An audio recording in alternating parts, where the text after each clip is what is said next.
भाई है, एक भाई अनपढ़ है, एक भाई पढ़ा लिखा है। एक भाई पढ़ लिख के वकील बन गया, बड़ा पोस्ट में चला गया, और एक भाई जो अनपढ़ है गांव का काम कर रहा है, खेती बाड़ी का काम कर रहा है, जानवर संभाल रहा है, इस तरह के काम में व्यस्त है। तो दोनों का लाइफ स्टाइल क्या रहेगा? जो खेती करने वाला भाई है उसका लाइफ स्टाइल, जो एडवोकेट बन गया उसका लाइफ स्टाइल क्या होगा? भाई चेंज होना चाहिए ना, होना चाहिए। चलिए इसी दोनों भाई के कहानी के बारे में सोचते हैं हम लोग। दोनों भाई बड़ा खुशी से आनंद से रह रहा था।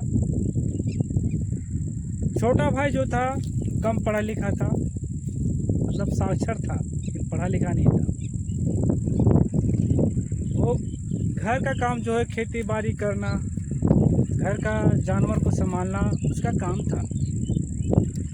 और जो बड़ा भाई है सुबह में अपना घर का काम करता था, खेती बाड़ी, और टाइम जो होता था 10-11 का बीच में फिर ऑफिस चला जाता था, कोर्ट चला जाता था, क्योंकि एडवोकेट था, उसका काम तो ज़्यादा कोर्ट कचहरी में होता है।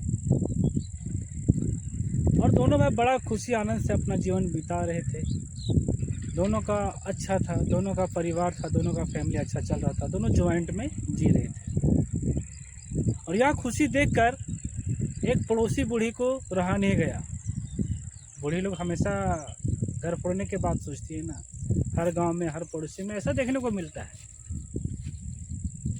तो छोटा भाई से वो बूढ़ी ने एक सवाल किया और पूछा कि बेटा तुम दिनों दिन बहुत पतला दुबला होते जा रहा है, काहे? टेंशन है क्या? ओ तब बूढ़ी अपने से बात बना के बोली, बेटा तुम बहुत काम करते हो बेटा, इसलिए तुम पतला दुबला हो गया। देखो तुम्हारा भाई कितना है, मतलब अजीब है, तुम्हारे पर ध्यान नहीं देता है। सुबह निकल जाता है, मस्ती से रहता है, उधर ऑफिस में पैसा कमाता तुमको देता है, और तुम जो काम कर रहा हो उसका तू सब हिस्सा ले रहा है, वो खेती बाड़ी वाला। यह बात सुनकर छोटा भाई सोचने लगा, थोड़ा सा कन्फ्यूजन आया उसके पास कि हाँ ये तो बोल रही है दादी, सही बात बोल रही है। और वो अपने बड़ा भाई से घर जाकर पूछा कि भैया आप जो है सो जाते हैं वकील करते हैं, वकालत करते हैं, वापस आते घर का काम नहीं करते, अपना सैलरी कुछ देते नहीं है, और हम जो काम करते दिन भर आप उसमें मतलब अपना आपका परिवार चलता है, जीते खाते हैं, ऐसे कैसे हो सकता है? तो बड़ा भाई सोचा पहले कभी ऐसा नहीं बोलता था, ऐसा क्यों बोला? कुछ तो है बात, जरूर कुछ तो है बात। इस बात को समझने के लिए जो एडवोकेट था थोड़ा चुप रह गया और खामोश होकर के कुछ नहीं किया, उसका बात को इग्नोर कर दिया।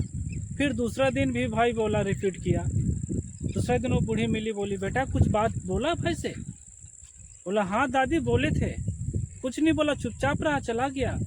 दादी फिर उसमें मिर्ची लगा दी, देखा उसको फायदा है इसलिए नहीं बोलेगा, चुपचाप रहेगा, और तुम सीधा साधा है, भोला भाला है, एकदम बेवकूफ़ के जैसा है, सारा काम कर लेगा घर का और उसको फिर सारा देगा उसमें हिस्सा। तुम्हारा पैसा से तुम्हारा जो घर का जो खेती का बाड़ी का जो होता है, साग सब्जी राशन चावल, वो खाता पीता है, ऐसे मौज करता है, और तुम उसका पूरा खर्चा उठाता है, अपना वो इनकम तो नहीं दे रहा है।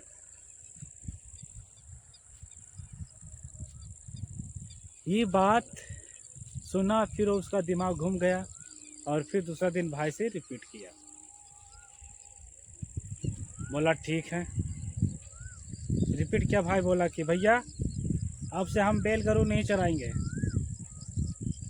आप जाइए घर का जो है बकरी गाय बैल अब सारा संभालिए, खेत वगैरह भी संभालिए, हम भी कुछ करेंगे, हम भी टाइम से ऑफिस जाएंगे और टाइम से ऑफिस आएंगे।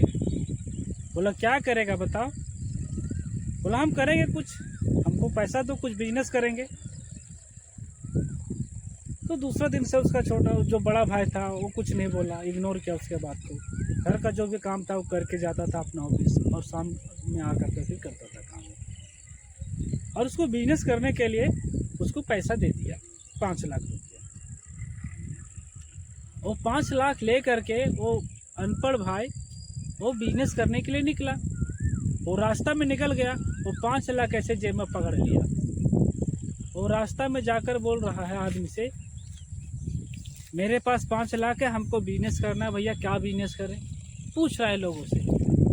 और दूर रास्ता में जाते हुए ताश खेलता हुआ कुछ झुंड दिखाई दिया और वो लोग के पास जाकर बैठ गया और वो लोग से बोलने लगा कि मेरे पास पॉकेट में 5 लाख है, हमको बिजनेस करना, क्या बिजनेस करें। अब जो जुआरी है, जो ताश खेलेगा भैया, तो बिजनेस ही तो करता है, वो लोग अच्छा बिजनेस करता है। बोला अच्छा बिजनेस करना है, बोला हाँ बिजनेस करना है। बोला ताश खेलना आता है, इसमें भी बिजनेस होता है। वो भी देख रहा था कि पैसा का राउंड चल रहा था, ताश का राउंड चल रहा था, लोग खेल रहे थे, खेल में कोई हार जीत हो रहा था, पैसा उधर जा रहा था, पैसा इसके पास आ रहा था। तो जो जुआड़ी था उसके बीच में राउंड हो रहा था सारा चीज़। वो देखा कुछ देर, उसको लगा कि हाँ ये बिजनेस बहुत बढ़िया है। बोला कि बहुत पैसा कमाएगा अगर इसमें बिजनेस में लगाएगा तो। ताश खेलना आता है? बोला नहीं, ताश खेलना तो नहीं आता है। नहीं आता तो कोई बात नहीं, एगो हम कहानी बोलेंगे, उस कहानी में टोक दिया तो तुम्हारा पैसा मेरा, अगर नहीं टोका ये टोटल पैसा मेरा वाला तुम्हारा, ये बिजनेस रहा। तो जुआड़ी बड़ा चालाक था, वो कहानी बोलना शुरू किया और इसका काम था, कंडीशन ऐसा था कि टोकना नहीं है। तो जुआड़ी लोग था, वो लोग कहानी निकाला कि एक ज़माना था, बहुत अकाल हुआ था, और जो अकाल था वो मतलब कोई धान वगैरह चावल वगैरह नहीं हुआ था, लोग भूख से ही मर रहे थे। उस टाइम मेरा बाप ने आपके बाप कुत्ता को चावल दिया, धान दिया, आपका बाप कुत्ता अभी तक पैसा वापस नहीं किया। ऐसा शब्द बोला, किसी के बाप के बारे में आप शब्द बोलेगा तो गुस्सा आएगा, वो टोक दिया। अब टोक दिया तो बोला हार गया तुम भाई, अब पैसा जो है सो अब दो, अभी 5 लाख हार गया। अब शाम में घर लौटा, जब शाम में घर लौटा तो भाई ने पूछा बिजनेस किया? कुछ नहीं बोला, क्योंकि सारा पैसा तो नुकसान करके आया था, चुपचाप रहा। दूसरे दिन अपने भाई को बोला कि 5 लाख लेके हम जा रहे थे वहाँ, और 5 लाख जो है सो ले करके वहाँ बैठे और बोले बिजनेस करना है। वो लोग को बताए, वो लोग बिजनेस बता रहा था, कहानी बताया और कहानी बोला कि उसमें टोकना नहीं, टोकेगा तो पैसा हमारा और नहीं टोका तो तुम्हारा। हम बीच में टोक दिए, पैसा जो है सो मतलब ले लिया पूरा, हम हार गए पैसा। वकील का भाई था, वकील बोला अच्छा तुम हार गया, क्या करेगा, और बिजनेस करना है, पैसा और चाहिए? बोला नहीं भैया अब बिजनेस नहीं करेंगे, हम खेती बाड़ी ही करेंगे, अब नहीं करेंगे। बोला 5 लाख नुकसान होगा सो कौन भरेगा? और एडवोकेट था, पढ़ा लिखा था, वो भी समझ गया था माजरा। बोला ठीक है। दूसरा दिन जो वकील भाई था उसी के रूप में गया अनपढ़ बन के, वो भी जेब में पैसा रख लिया और बोला जा करके तो वहीं जुआड़ी लोग से कि हमको बिजनेस करना है भैया, मेरा जेब में 5 लाख रुपया है, कोई बिजनेस बताइए ना। जुआड़ी जो था फिर बोला कि आज मुल्ला तो फंसा है बहुत बढ़िया, कल वाला मुल्ला। जुआड़ी लोग बोला कि ठीक है, एक कहानी बोलेंगे, कहानी में अगर तुम टोक दिया तो पैसा हार जाओगे, अगर नहीं टोका तो जीत जाओगे। तो वकील बोला कि कहानी कौन बोलेगा? जुआड़ी लोग बोला हम बोलेंगे, तुमको सुनना है, बीच में कुछ नहीं टोकना है। वकील बोला नहीं, कहानी हम बोलेंगे और सुनना तुमको और तुमको नहीं टोकना है। जुआड़ी बोला ठीक है बोलो कहानी।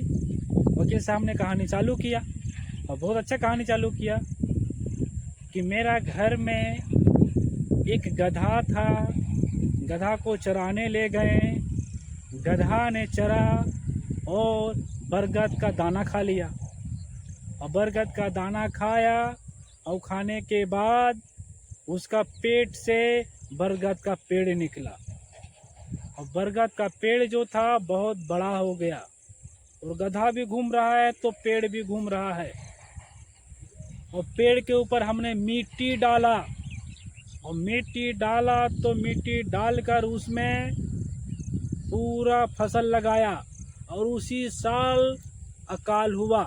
जो पानी पड़ता था वो नीचे नहीं आता था, पानी पड़ता था वो हमारा बरगद पेड़ में ही रह जाता था, इसलिए हमारा ही धान हुआ। धान हुआ तुम्हारा बाप को, चोर को, कुत्ता को पैसा धान बहुत दिया मेरा बाप, लेकिन तुम्हारा बाप ने आपस नहीं किया। तुम्हारा बाप कुत्ता है। और जुआरी ने टोक दिया, तो जुआरी ने टोक दिया, जुआरी ने टोक दिया, बोला कि मेरा बाप को गाली दे रहा है, ये कैसे है, मेरा बाप को कैसे गाली देगा। तो दिया है मेरा बाप ने तुमको धान चावल खाने के लिए, हमारा घर का नमक खाया है, तो गाली क्यों नहीं देंगे, तुम्हारा बाप तो कुत्ता है। अब जब टोक दिया तो शर्त हार गया, और जो 5 लाख रुपया था अपना भाई का जो हारा हुआ, ये वकील भाई जो पढ़ा लिखा था वो पैसा आपस लेके चला आया। इस कहानी से हम क्या सीखते हैं? इस कहानी से हम ये सीखते हैं कि हमारा जितना कैपेसिटी है उतना ही हमको सोचना चाहिए, उतना ही काम करना चाहिए। कहावत है ना, जितनी चादर उतनी पाँव फैलाना चाहिए। हम लोग क्या करते हैं कि उम्मीद से ज़्यादा कुछ सोचते हैं, उम्मीद से ज़्यादा कुछ करना चाहते हैं, और इस कंडीशन में हम लोग फंस जाते हैं। और फंसना नहीं है। इस कहानी से सीख मिला हमें कि कभी दूसरों के बात में लगना नहीं चाहिए, अपनों से उलझना नहीं चाहिए, फैमिली को कभी तोड़ना नहीं चाहिए। बहुत बहुत धन्यवाद। इस कहानी के साथ अपने बात को मैं विराम करता हूँ, और अंतिम समय में कहना चाहता हूँ कि भाई हमारा जो कहानी सुन कर के आपने जो सीखा है, जो एंजॉय किया है, अब सब्सक्राइब कर दीजिए ना, थोड़ा सब्सक्राइब कीजिए, ठीक है। Thank you.